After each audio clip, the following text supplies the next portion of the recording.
सर्वांना जय जिनेंद्र. विषय जैन धर्म बेसिक नॉलेज, मंगलाचरण. जय श्री ओम नमः सिद्धेभ्यः, जय श्री ओम नमः सिद्धेभ्यः, जय श्री ओम नमः सिद्धेभ्यः. नमो अरहन्ताणं, नमो सिद्धाणं, नमो आयरीयाणं, नमो उवाध्यायाणं, नमो लोये सव्वसाहूणम्. मोक्षमार्गस्य नेतारं भेत्तारं कर्मभूभृतां ज्ञातारं विश्वतत्त्वानां वन्दे तद्गुणलब्धये, वन्दे तद्गुणलब्धये. मङ्गलं भगवान् वीरो, मङ्गलं गौतमो गणी, मङ्गलं कुन्दकुन्दाद्यो जैनधर्मोऽस्तु मङ्गलम्. सर्वमङ्गलमाङ्गल्यं सर्वकल्याणकारकं प्रधानं सर्वधर्माणां जैनं जयतु शासनं, जैनं जयतु शासनं.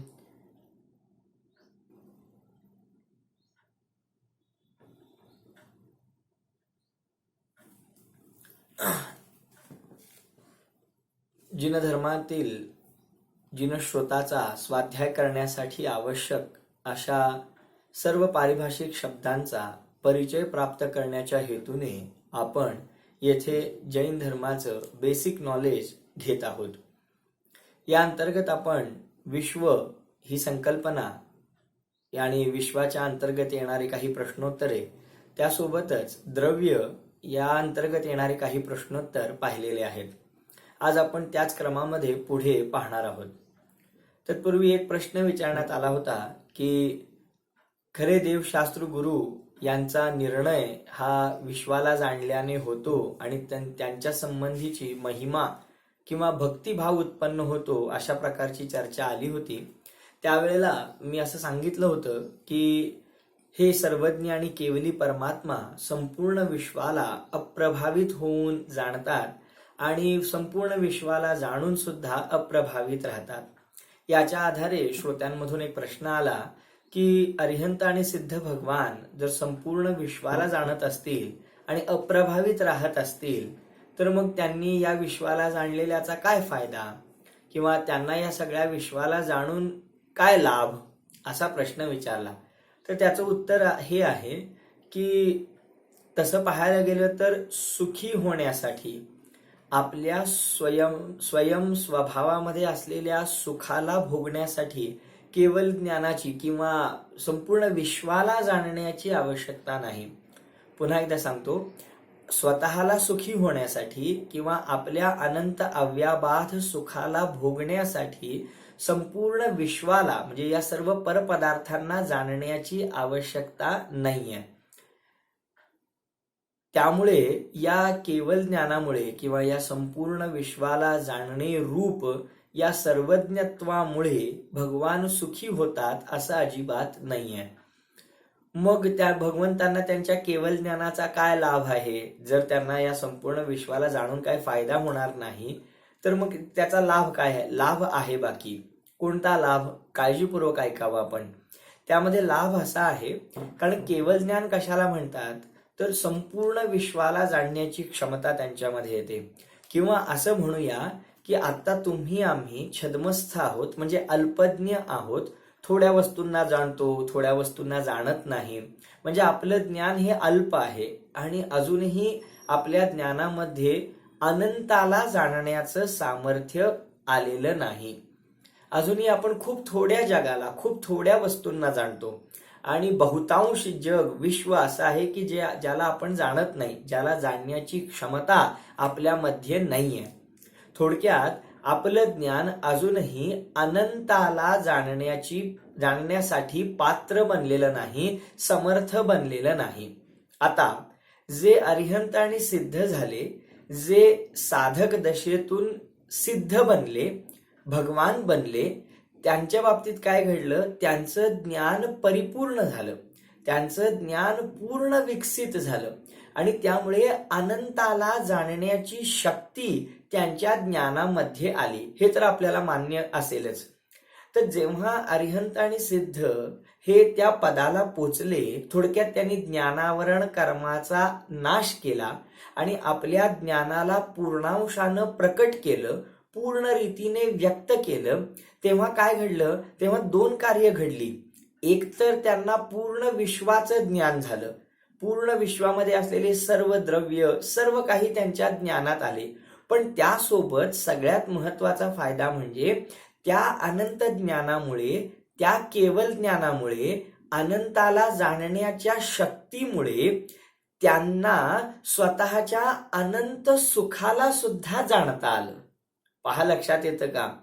केवल ज्ञान प्रकट झाल्यामुळे त्यांच्या ज्ञानामध्ये अनंताला जाणण्याची सामर्थ्य आली.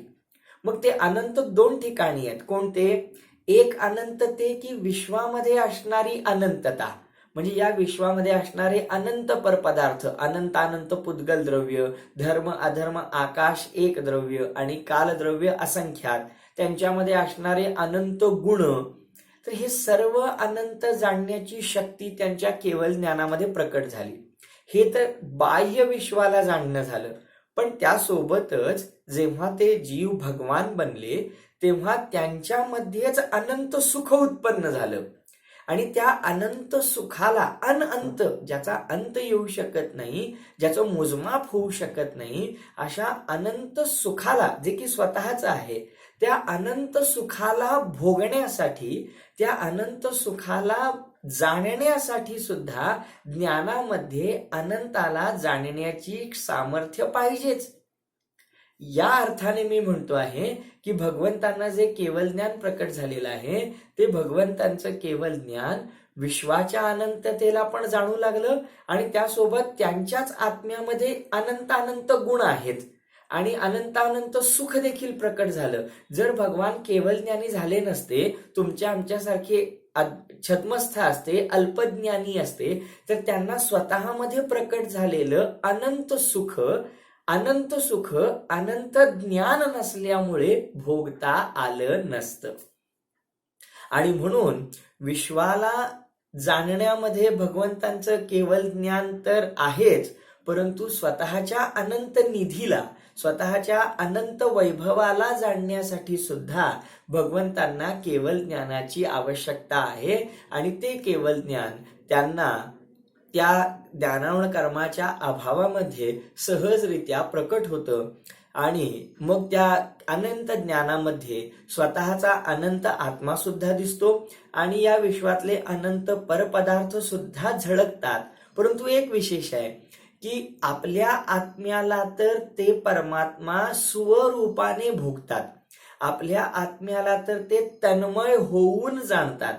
आणि जे अनंत विश्व त्यांच्या ज्ञानामध्ये झळकतं आहे, जाणण्यामध्ये येतं आहे, ते त्याच्यामध्ये तन्मय होऊन जाणत नाहीत. आपल्यापासून ते विश्व भिन्न आहे, पर आहे, या भूमिकेतूनच ते त्या परपदार्थांना किंवा अनंत विश्वाला जाणतात. त्या विश्वाशी किंवा त्या परपदार्थांशी त्यांच्याशी ते एकरूप होत नाहीत, त्यांच्याशी तन्मय होत नाहीत, त्यांच्याशी मोह राग द्वेष भाव करीत नाहीत. आणि म्हणून ते त्या विश्वाच्या जाणण्याने प्रभावित होत नाहीत, अप्रभावितच राहतात. असा या आपल्या प्रश्नाचा खुलासा. तर आपण द्रव्य आणि गुण यांच्या संदर्भात मागील व्याख्यानामध्ये चर्चा केली होती की द्रव्य कशाला म्हणतात, गुणांच्या समूहाला द्रव्य म्हणतात, द्रव्याची दुसरी कोणती नावे आहेत, द्रव्याला कोणी उत्पन्न केलेलं आहे, एकाच गुणाला द्रव्य म्हणता येईल का, एका द्रव्यामध्ये किती गुण असतात आणि मग ते अनंत असतात तर किती अनंत असतात, या सर्व प्रश्नांची उत्तरे आपण मागील व्याख्यानामध्ये पाहिलेली आहेत. आता आपण पुढच्या भागाकडे वळूया. प्रश्न क्रमांक 16. प्रश्न क्रमांक 16, आम्ही कोणते द्रव्य आहोत? या विश्वामध्ये 6 द्रव्ये आहेत, जीव, पुद्गल, धर्म, अधर्म, आकाश आणि काल. तर आम्ही कोणते द्रव्य आहोत? तर आमचा आत्मा जीव द्रव्य आहे व आमचे शरीर पुद्गल द्रव्य आहे. पहा काय उत्तर दिलेलं आहे की आमचा आत्मा जीव द्रव्य आहे. म्हणजे आपण सर्वजण त्या 6 द्रव्यांच्या क्रमामध्ये जीव द्रव्य आहोत. आणि आपलं हे जे शरीर आहे ते शरीर पुद्गल द्रव्य आहे. तर अशा प्रकारे या द्रव्यांच्या क्रमामध्ये आपलं अस्तित्व नेमकं कुठे आहे, तर आपलं अस्तित्व हे जीव द्रव्य रूप आहे. आपण जीव आहोत आणि हे living things, non living things हे आपल्याला सर्व माहिती आहे आणि त्यामुळे आपण सजीव निर्जीव हे भेद ओळखतो आणि त्यामुळे आपण जीवद्रव्य आहोत.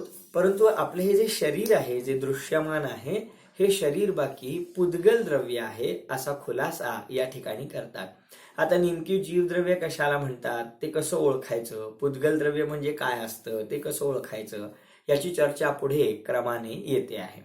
तर प्रश्न क्रमांक 16, आम्ही कोणते द्रव्य आहोत?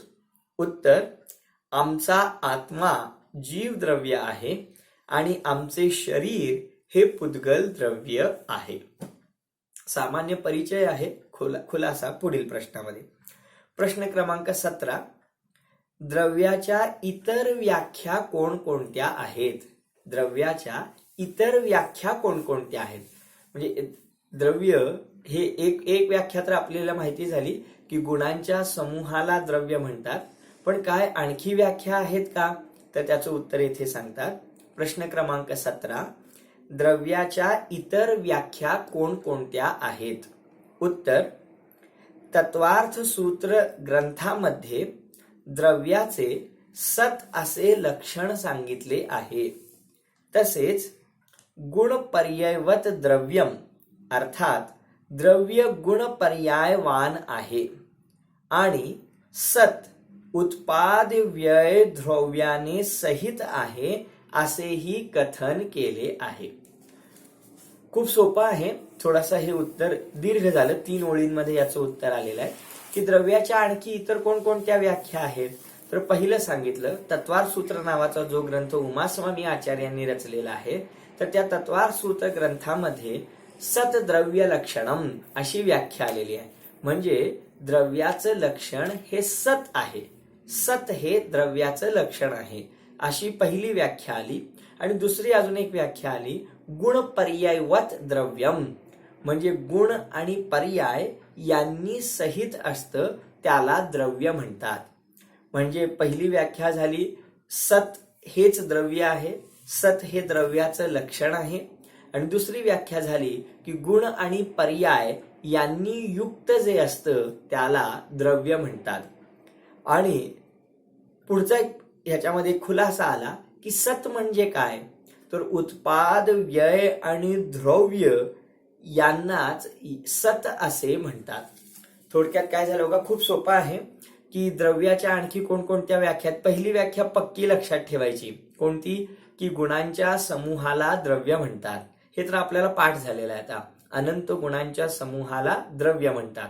दुसरी व्याख्या कोणती आली की सत द्रव्य लक्षणम, सत हे द्रव्याचे लक्षण आहे.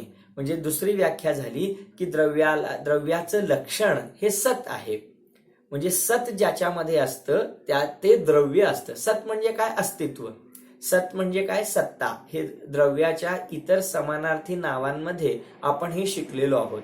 तर सत द्रव्य लक्षणम म्हणजे सत हे द्रव्याचं लक्षण आहे, ही दुसरी व्याख्या. म्हणजे ज्याचं ज्याचं अस्तित्व आहे ते द्रव्य आहे, ज्याचं ज्याचं अस्तित्व आहे ते द्रव्य आहे. आणखी दुसरी एक व्याख्या आली की गुण आणि पर्याय यांनी जे युक्त असतं त्याचं नाव द्रव्य असतं. म्हणजे त्या द्रव्यामध्ये काय काय येतात, तर त्याचे अनंत गुण येतात आणि अनंत गुणांच्या अनंत पर्यायी म्हणजे अवस्था येतात. पर्यायी म्हणजे अवस्था. हे सगळे शब्द आपल्याला थोडे परिचय करून घेतले पाहिजेत, मग आपल्याला हे क्रमाने सहजरित्या त्यांचा अर्थ कळू लागेल. आणि मग सत कशाला म्हणतात, तर सत म्हणजे उत्पाद व्यय आणि द्रव्य यालाच सत म्हणतात. जे नवीन अभ्यासू जीव आहेत त्यांना हे शब्द ऐकून माहिती नसल्यामुळे त्यांना नेमका याचा अर्थावबोध होणार नाही आणि तो नक्की होईल पुढच्या प्रश्नांमध्ये. आपल्याच प्रश्नांची उत्तरं दिली गेलेली आहेत. कसं असतं की कोणत्याही शास्त्र शिकत असताना, कोणत्याही फील्डचं नॉलेज घेत असताना क्रम असतो. क्रम काय असतो, तर पहिला असतो तो उद्देश, नंतर असतो लक्षण निर्देश आणि त्यानंतर असते परीक्षा. कोणतंही शास्त्र आपल्याला शिकायचं असेल तर सगळ्यात पहिल्यांदा आपल्याला उद्देश म्हणजे काय की त्या शास्त्रासंबंधीचे जे शब्द आहेत त्या शब्दांचा परिचय करून घ्यायला लागतो. आणि मग शब्द परिचय करून घेण्यासाठी ते शब्द वारंवार ऐकावे लागतात आणि ते शब्द वारंवार तोंडाने म्हणावे लागतात. मग त्या शब्दांचा परिचय पहिल्यांदा करून घ्यायचा आणि तो झाला, शब्द काय आहेत ते कळाले, ते म्हणता आले की मग लक्षण निर्देश म्हणजे त्यांचा अर्थ काय, मग अर्थाकडे वळायचं. आणि मग अर्थ कळून झाला की मग परीक्षा, मग म्हणजे त्याच्यामध्ये योग्य काय, अयोग्य काय, बरोबर काय, चूक काय, हे सगळं नंतर. पहिल्यांदा केवळ शब्दांचं ऐकणं आणि शब्दांचं म्हणणं. पहा बघूया, लहान मुलं जी असतात ती भाषा कशी शिकतात बरं? ती पहिल्या दिवशीपासून भर भर भर बोलू लागतात? अजिबात नाही. तर काय घडतं, ती केवळ मूल लहानपणी शब्द ऐकत असतं, वारंवार शब्द ऐकतं आणि ऐकल्यानंतर मग हळूहळू ते शब्द बोलायला शिकतं. म्हणजे आपल्या बोबड्या बोलांनी ते अनुकरण करतं. मग ते अनुकरण करताना त्याला त्या शब्दांचा अर्थ समजलेला असतोच असं नाही. आणि म्हणून लहान मुलं काहीही बोलली तरी ते मनावर घेतलं जात नाही. बोलू देत बोलू देत, अजून लहान आहे, त्यांना कळत नाही ते काय बोलतायत. याचा अर्थ काय झाला की पहिल्यांदा केवळ शब्द शिकले जातात, ते ऐकले जातात आणि म्हटले जातात. मग ते त्यांचा सराव झाल्यानंतर मग त्यांच्या अर्थाचं ज्ञान केलं जातं आणि अर्थ समजल्यानंतर मग ते योग्य की अयोग्य, बरोबर की चूक, चांगलं की वाईट याच्याद्वारे व्यवहार केले जातात. आणि कोणतंही शास्त्र शिकण्याच्या या 3 स्टेजेस आहेत, हे 3 टप्पे आहेत. उद्देश याचा अर्थ शब्द ऐकणं आणि बोलणं, लक्षण निर्देश म्हणजे त्यांचा अर्थ समजावून घेणं आणि मग त्याच्यानंतर त्यांची परीक्षा म्हणजे त्याच्यात आपल्या जीवनामध्ये त्यांचं इम्प्लिमेंटेशन करणं किंवा जीवनामध्ये त्यांचा व्यवहार्य उपयोग करून घेणं. आता आपण कोणत्या फेजमध्ये आहोत? आता आपण काय करतो आहोत, पहिल्यांदा उद्देश म्हणजे शब्द शिकत आहोत. आणि त्या शब्दांमध्ये आपण आता या प्रश्नांतर्गत कोणते शब्द शिकलो? द्रव्याच्या इतर व्याख्या कोणत्या? तर पहिलं आलं सत. सत हे द्रव्याचं लक्षण आहे. व पुन्हा प्रश्न निर्माण झाला, सत म्हणजे काय असतं? तर उत्पाद, व्यय आणि द्रव्य यालाच सत म्हणतात. म्हणजे सत हे द्रव्याचं लक्षण आहे आणि उत्पाद, व्यय आणि द्रव्य यालाच सत म्हणतात. म्हणजे सत इज इक्वल टू द्रव्य आणि उत्पाद, व्यय, द्रव्य इज इक्वल टू सत. म्हणजे उत्पाद, व्यय, द्रव्य म्हणजेच सत आहे आणि सत म्हणजेच द्रव्य आहे. A is equal to B, B is equal to C, so that A is equal to C असं आपल्याला सांगता येईल. आणखी आता प्रत्येक शब्दाचा अर्थ, उत्पाद म्हणजे काय, व्यय म्हणजे काय, ते पुढच्या प्रश्नामध्ये आपण पाहणार आहोत. तर आता आपण काय शिकलो की द्रव्याची आणखी व्याख्या कोणती आहे? तर द्रव्याची दुसरी व्याख्या आहे सत. सत हे द्रव्याचं लक्षण आहे, सत हेच द्रव्य आहे. आणि सत कशाला म्हणतात? तर उत्पाद, व्यय आणि द्रव्य याला सत म्हणतात. अजून एक व्याख्या आलेली आहे ती अशी, गुण पर्यायवत द्रव्यम म्हणजे गुण आणि पर्याय यांनी मिळून द्रव्य बनतं. म्हणजे गुण आणि पर्यायवान ते द्रव्य असतं. थोडक्यात ज्याच्यामध्ये गुण असतात, ज्यांच्यामध्ये पर्यायी असतात त्यांना द्रव्य म्हणतात. ठीक आहे, ह्या अशा 2 व्याख्या आपण आणखी शिकलो. पहिली व्याख्या होती गुणांच्या समूहाला द्रव्य म्हणतात. दुसरी व्याख्या झाली सत म्हणजेच द्रव्य आहे. आणि तिसरी व्याख्या झाली की गुण आणि पर्यायांनी युक्त द्रव्य असतं. अशा ह्या 3 व्याख्या आपण पाहिल्या. आता पुढचा प्रश्न क्रमांक 18 आहे, उत्पाद कशाला म्हणतात? कारण आपण बघितलं ना की सत हे द्रव्याचं लक्षण आहे आणि सत म्हणजे उत्पाद, व्यय, द्रव्य. मग लगेच मनामध्ये प्रश्न निर्माण झाला की उत्पाद कशाला म्हणतात? तर तोच इथे 18व्या क्रमांकाचा प्रश्न घेतलेला आहे की उत्पाद कशाला म्हणतात.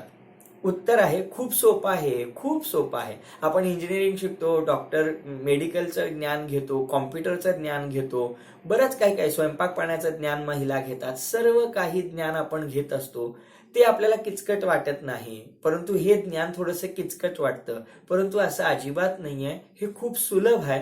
फक्त समजून घेण्याची जिज्ञासा आणि अनिवार्य ओढ असेल तर निश्चितच आपल्याला हा भाग समजल्याशिवाय राहणार नाही.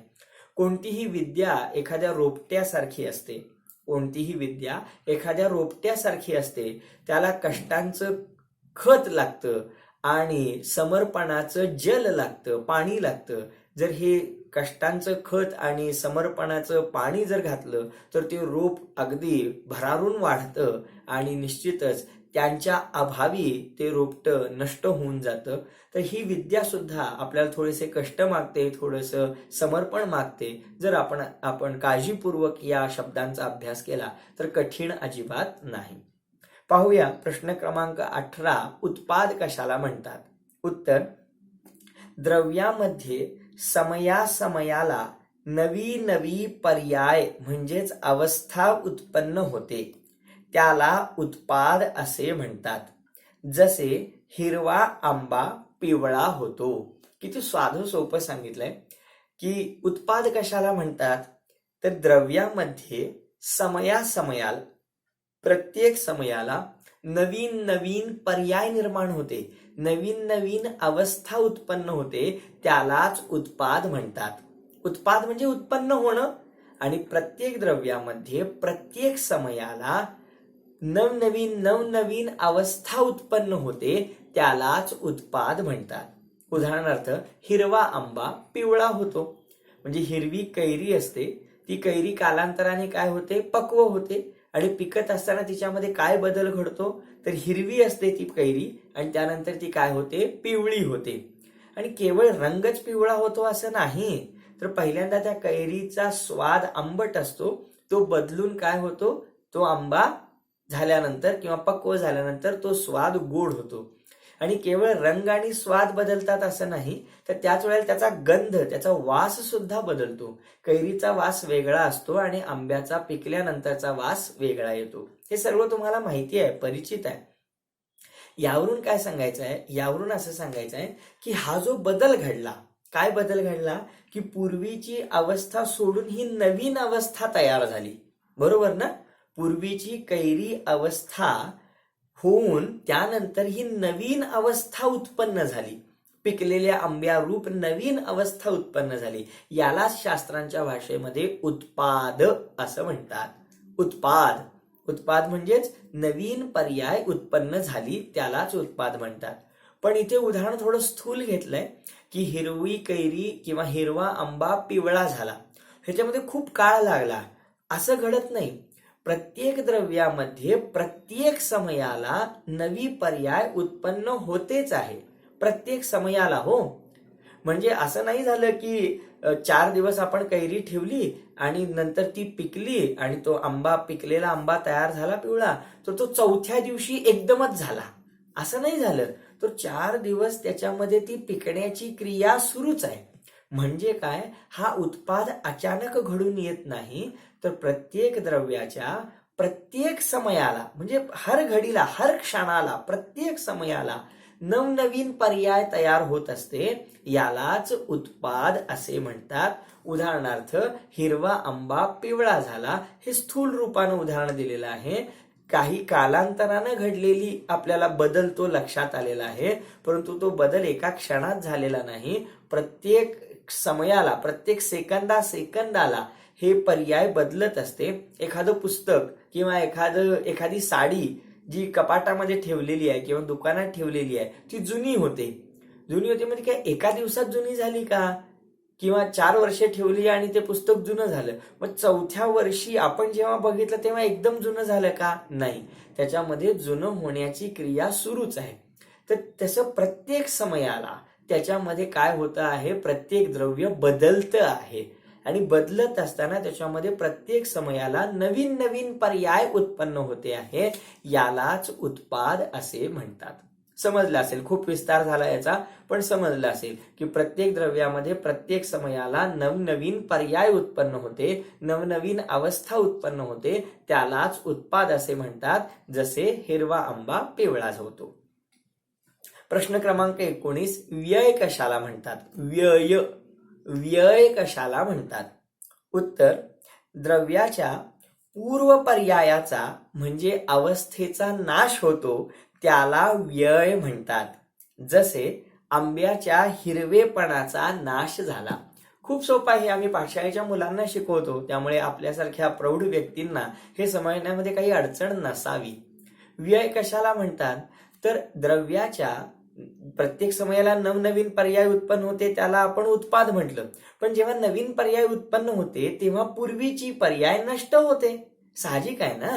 जेव्हा हिरवी कैरी पिवळ्या आंब्यारूप परिणमित झाली, बदलली, जेव्हा तो पिवळा आंबा तयार झाला तेव्हा हिरवी कैरी ती अवस्था ती नष्ट झाली. मग त्यालाच म्हणतात व्यय.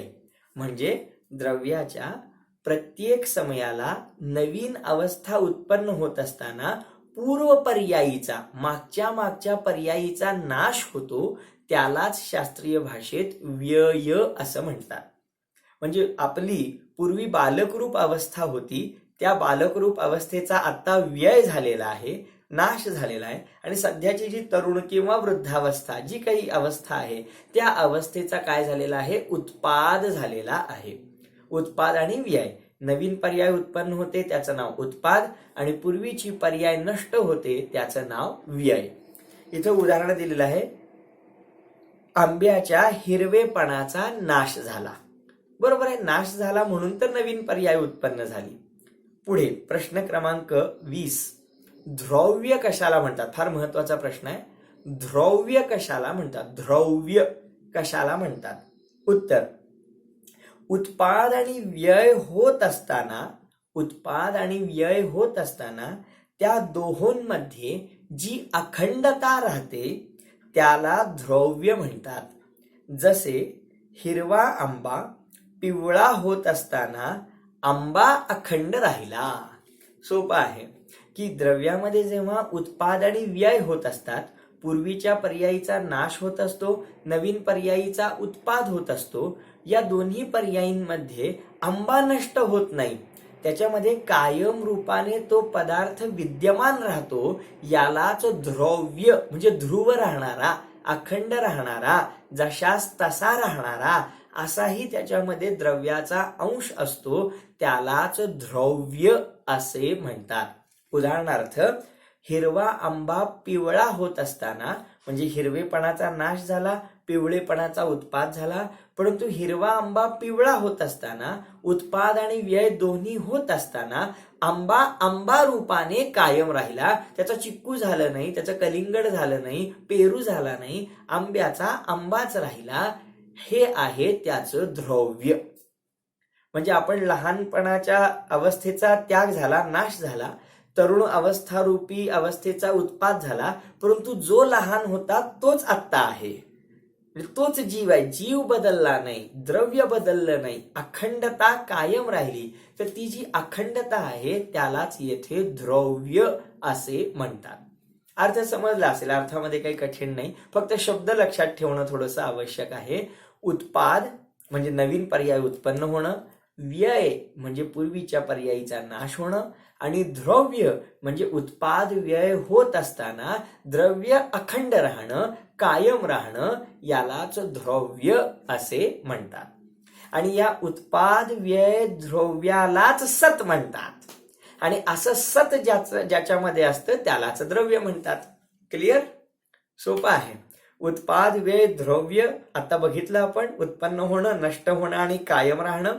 तर या उत्पाद व्यय द्रव्यालाच सत म्हणतात. सत म्हणजेच उत्पाद व्यय द्रव्य, सत्ता, अस्तित्व, आणि अशा अस्तित्वाने युक्त जे असतं त्याला द्रव्य म्हणतात. म्हणजे या विश्वातले सगळे पदार्थ उत्पाद व्यय द्रव्य युक्त आहेत.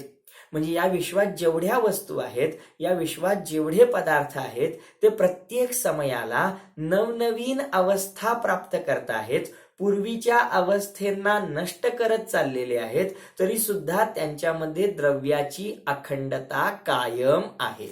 असं प्रत्येक वस्तूचं स्वरूप आहे, असं प्रत्येक द्रव्याचं स्वरूप आहे, असं इथे सांगतात. समजलं का? सोपा आहे भाग, काही कठीण नाही. कोणतंही उदाहरण घेऊ शकतो आपण यासाठी.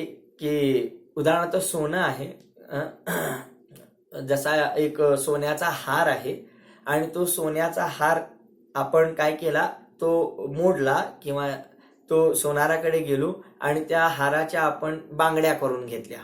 आता काय झालं सांगा बघूया. तर त्या सोन्याच्या हार रूपी पर्यायीचा व्यय झाला. व्यय झाला म्हणजे नाश झाला. आणि बांगड्या रूपी पर्यायीचा उत्पाद झाला, म्हणजे त्या बांगड्या तयार झाल्या, उत्पन्न झाल्या. आणि त्या दोहोंमध्ये जे सोनं होतं ते सोनं सोन्या रूपाने कायम राहिलं, त्याचं नाव द्रव्य. समजलं का? तर सुवर्णाच्या हार रूप पर्यायीचा व्यय, बांगड्या रूप पर्यायीचा उत्पाद, आणि त्यामध्ये जे सोनं होतं त्या उत्पाद व्ययामध्ये सोनं हे ध्रुव राहिलं आणि त्यामुळे त्याचं नाव आहे द्रव्य. आणि असं प्रत्येक वस्तूचं स्वरूप आहे. यालाच उत्पाद व्यय द्रव्य म्हणतात. उत्पाद व्यय द्रव्यालाच एका शब्दात सत म्हणतात. सत म्हणजे सत्ता. आणि प्रत्येक द्रव्य असं सत आहे, म्हणजे प्रत्येक द्रव्यामध्ये असा उत्पाद व्यय ध्रुवपणा कायम आहे, नेहमीसाठी आहे. तर अशा प्रकारे येथे उत्पाद व्यय द्रव्य याची व्याख्या पूर्ण झाली. पुढे प्रश्न क्रमांक 21, जीव कशाला म्हणतात? जीव कशाला म्हणतात? उत्तर, थोडक्यात आपली चर्चा आहे, आपण जीवद्रव्य आहेत ना, तर मग जीव कशाला म्हणतात? उत्तर, ज्याच्यामध्ये चेतना अर्थात ज्ञान दर्शन रूप शक्ती आहे त्याला जीव म्हणतात. खूप सोपं आहे. जीव कशाला म्हणतात? आम्ही पाठशाळेमध्ये मुलांना शिकवतो की जीव कशाला म्हणतात, तर ज्याच्यामध्ये ज्ञान दर्शन रूप शक्ती आहे, ज्याच्यामध्ये चेतना आहे, म्हणजे स्व आणि पराला जाणण्याची शक्ती आहे, त्याला जीव म्हणतात. थोडक्यात, जो जाणतो, जो पाहतो, ज्याच्यामध्ये जाणण्या पाहण्याची शक्ती आहे तो जीव आहे. आणि ज्याच्यामध्ये जाणण्या पाहण्याची शक्ती नाही तो अजीव आहे, म्हणजे जीव नाही. मग तो पुद्गल असेल, धर्म असेल, अधर्म असेल, आकाश असेल, काल असेल, परंतु जीव असणार नाही. जीवद्रव्य कसा ओळखणार? जीवद्रव्य कोणाला म्हणायचं? तर ज्याच्यामध्ये जाणण्या पाहण्याची शक्ती आहे, जाणण्याची अलौकिक क्रिया ज्याच्यामध्ये घडते, जो जाणू शकतो, जो पाहू शकतो, जो सुखदुःखाचा अनुभव करू शकतो, जो सुखदुःखाचं वेदन करू शकतो, तो जीव आहे. आणि ज्याच्यामध्ये ज्ञान नाही, ज्याच्यामध्ये दर्शन नाही, जो जाणत नाही, जो पाहत नाही, जो सुखदुःखाचं वेदन करीत नाही, त्याला अजीव म्हणतात, म्हणजे तो जीव नाही आहे. आम्ही पाठशाळेमध्ये मुलांना प्रश्न विचारतो, सांगा बघूया, हत्ती जीव आहे की अजीव आहे? तर हत्ती जाणतो, पाहतो, म्हणून तो जीव आहे. टेबल हे जीव आहे की अजीव आहे? तर ते सांगतात की हा टेबल जाणत नाही, पाहत नाही, त्याच्यामध्ये जाणण्या पाहण्याची शक्ती नाही, त्याला सुखदुःखाचा अनुभव होत नाही, त्यामुळे टेबल हे अजीव आहे. हे पाशाळेच्या स्थूल दृष्टीने ठीक आहे, परंतु आपल्यासारख्या जीवांनी हे समजून घेतलं पाहिजे की जेव्हा मी म्हणतो हत्ती हा जीव आहे, त्याच्यामध्ये देखील एक छोटीशी गोष्ट अशी आहे की हत्तीचा जो आत्मा आहे तो जीव आहे आणि हत्तीचं जे शरीर आहे ते अजीव आहे. कारण हत्तीच्या आत्म्यामध्ये तर जाणण्या पाहण्याची शक्ती आहे, ते जाणून तो आत्मा जाणतो, पाहतो, पण जे हत्तीचं एवढं स्थूल काय शरीर आहे ना, त्या शरीरामध्ये जाणण्या पाहण्याची शक्ती नाही आहे. कारण हा जेव्हा जीवात्मा निघून जातो, आत्मा हत्तीच्या शरीरामधून निघून जातो आणि हत्तीची डेड बॉडी पडलेली असते, तेव्हा त्या हत्तीला डोळे असतात पण पाहत नाही, कान असतात पण ऐकत नाही, नाक असतं पण वास घेत नाही, जीभ असते परंतु चव कळत नाही. कोण? हत्ती. याचा अर्थ त्या हत्तीचं जे शरीर आहे ते अजीव आहे, त्याच्यामध्ये जाणण्या पाहण्याची शक्ती नाहीये, परंतु त्याच्यामध्ये जो आत्मा आहे तो जाणतो, पाहतो. तर प्रश्न क्रमांक आपण 21 बघितला, जीव कशाला म्हणतात? तर ज्याच्यामध्ये चेतना आहे, ज्याच्यामध्ये ज्ञान दर्शन रूप शक्ती आहे, त्याला जीव म्हणतात. प्रश्न क्रमांक 22, पुद्गल कशाला म्हणतात? दुसरं द्रव्य ना, जीव, पुद्गल, धर्म, अधर्म, आकाश आणि काल, एकूण 6 द्रव्य आहेत. तर जीवद्रव्य कशाला म्हणतात? ज्याच्यामध्ये ज्ञान दर्शन रूप चेतना आहे त्याला जीवद्रव्य म्हणतात. आता पुद्गल द्रव्य कशाला म्हणतात? दुसरं द्रव्य. तर उत्तर, ज्यामध्ये स्पर्श, रस, गंध, वर्ण हे विशेष गुण आहेत त्याला पुद्गल म्हणतात. आता हे पुद्गल बऱ्याच लोकांना हा पुद्गल शब्द फार त्रास देतो, त्यांना कळतच नाही त्याचा अर्थ काय आहे. इतकं सोपं आहे की ज्याच्यामध्ये स्पर्श आहे, रस आहे, गंध आहे, वर्ण आहे, त्याला पुद्गल द्रव्य म्हणतात. हे हे हे गुण आहेत त्या पुद्गल द्रव्याचे. उदाहरणार्थ खडी साखर घ्या. जी साखर आहे, खडी साखर आहे, त्या खडी साखरेचा स्पर्श आहे. वा तुम्ही ओबडधोबड खरबरीत अशी साखर लागते, त्याच्यामध्ये स्पर्श आहे. रस, त्याचा गोड हा रस आहे त्या साखरेचा. गंध, साखरेला गंध आहे म्हणून तर मुंग्या बरोबर साखरेचा डबा शोधून काढतात. तर गंध आहे. आणि वर्ण, पांढरा असा तिचा रंग आहे. इतकं सोपं आहे. स्पर्श, रस, गंध आणि वर्ण. स्पर्श म्हणजे स्पर्श, रस म्हणजे चव, गंध म्हणजे वास आणि वर्ण म्हणजे रंग. तर ज्या ज्या पदार्थांना त्यांचा स्पर्श असतो, रंग असतो, वास असतो आणि त्यांचा चव असते, त्यांची रस असतो, तर त्यांना काय म्हणतात? पुद्गल द्रव्य म्हणतात. तर हा 22 क्रमांकाचा प्रश्न महत्वाचा आहे. पुद्गल कशाला म्हणतात? तर ज्याच्यामध्ये स्पर्श, रस, गंध आणि वर्ण हे गुण असतात त्याला पुद्गल द्रव्य म्हणतात.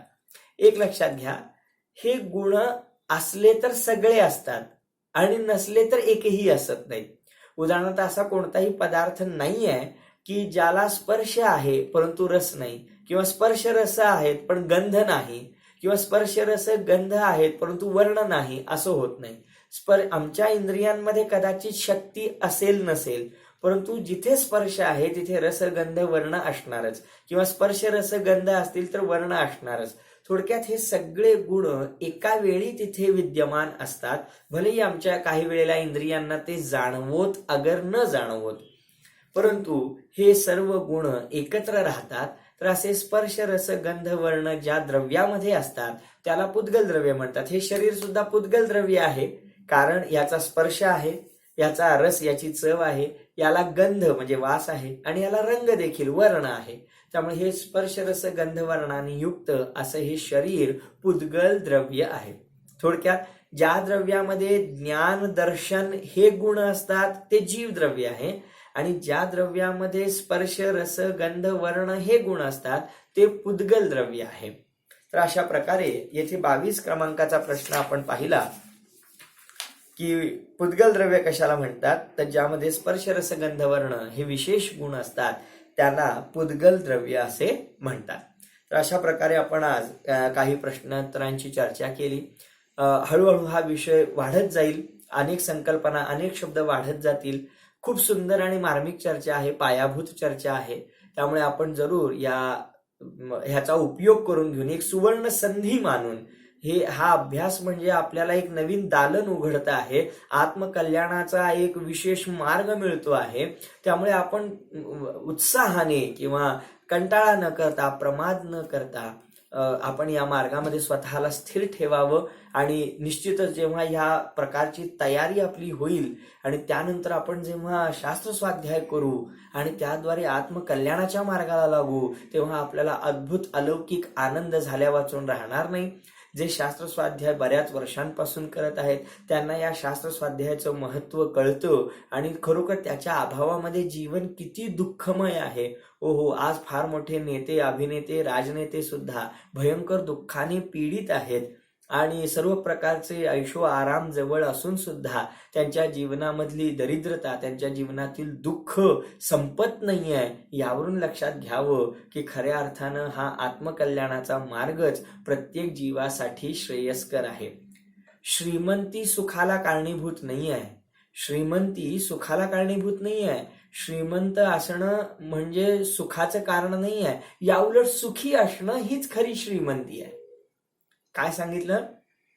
श्रीमंती सुखाला कारण नसून सुखी असणं ही खरी श्रीमंती आहे. हे जेव्हा आपल्या लक्षात येईल तेव्हा या तत्वज्ञानाचं अलौकिक महत्व आपल्याला आपल्या जीवनामध्ये अनुभवण्यात येईल. थोडासा वेळ आहे ते अनुभवण्यात येण्यासाठी ही पूर्व तयारी म्हणून आपण या शब्दांचा परिचय प्राप्त करून घेऊया आणि लवकरच आत्मानंदाला प्राप्त होऊया या मंगल भावनेने. ओम नमः. जावाणी के ज्ञान से सूझे लोकालोक, सोवाणी मस्तक नमो सदा देत हूँ ढोक. एवढं द्वादशांगमयी जिनवाणी माता की जय हो. जिन धर्म की जय.